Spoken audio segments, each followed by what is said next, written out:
Hello, boys and girls. The temple in Jerusalem was a very special building to Jesus. It was where God's people came to worship him. When the temple was built, God said, "My eyes and my heart will always be there." Jesus was brought to the temple as a baby. Mary and Joseph brought him there to worship each year. In fact, when he was 12 years old, he was accidentally left at the temple. Jesus called the temple his Father's house. He was very familiar with it.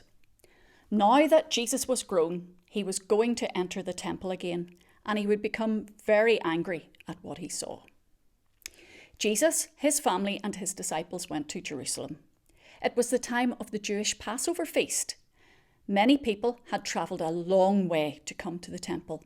It was very crowded. Not only were there a lot of people, there were also many animals. This was because God's people made animal sacrifices in the temple as a way of paying for their sins. Not that these sacrifices could actually heal anyone's relationship with God. They were symbols, pointing ahead to God's ultimate sacrifice, Jesus. Since most people travelled a long way to the temple, it was difficult to bring the animals along to sacrifice. So there were animals and doves for sale at the temple.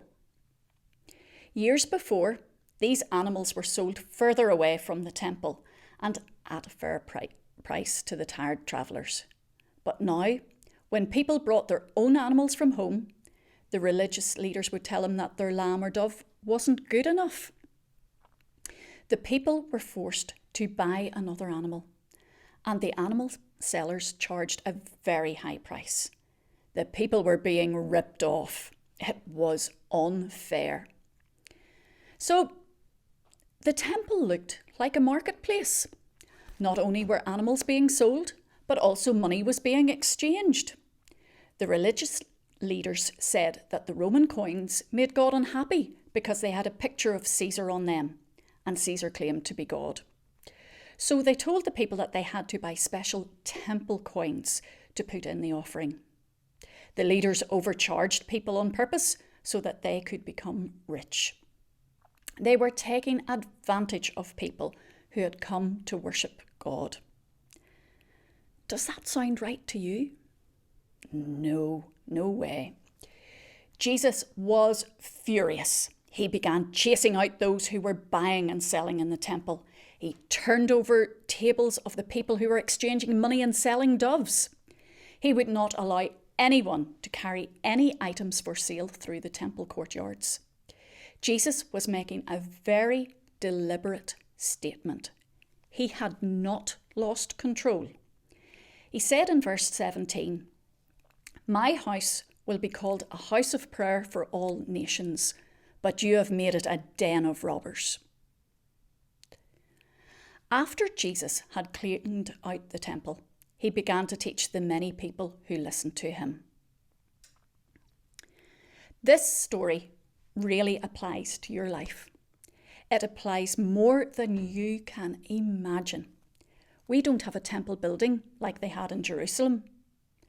We do have a building that we call church, that we may not be in at present. But really, get this. You and I are the church. Listen to this. 1 Corinthians chapter 3, verse 16 says, "Don't you know that you yourselves are God's temple and that God's Spirit lives in you? Anyone who trusts in Jesus is God's temple because God's Holy Spirit lives inside of them." Did you know that your body became the temple when you put your trust in Jesus? So how should we treat the temple? How did Jesus treat the temple? He made sure it was cleaned out from things that were impure. We should do the same. What did Jesus say his temple should be? A house of prayer. What do you think Jesus wants your temple, your body to be? A house of prayer. Prayer is simply talking to God. You can talk to God anytime, anywhere, using any words. There is no one who can keep you from talking to God. He wants you to talk to him. Jesus wants your temple, your life, to be filled with him. So stop today. Turn off the TV, turn off the computer, turn off the iPad.